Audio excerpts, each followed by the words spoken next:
आदित्यहृदयं श्लोक 3 राम राम महाबाहो शृणु गुह्यं सनातनं येन सर्वानरीन् वत्स समरे विजयिष्यसि।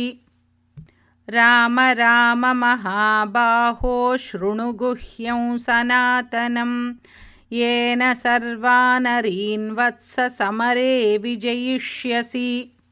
राम राम महाबाहो शृणु गुह्यं सनातनं येन सर्वानरीन् वत्स समरे विजयिष्यसि।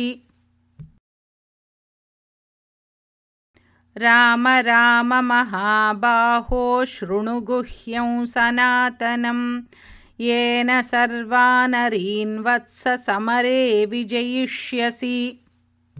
राम राम महाबाहो शृणु गुह्यं सनातनं येन सर्वानरीन् वत्स समरे विजयिष्यसि।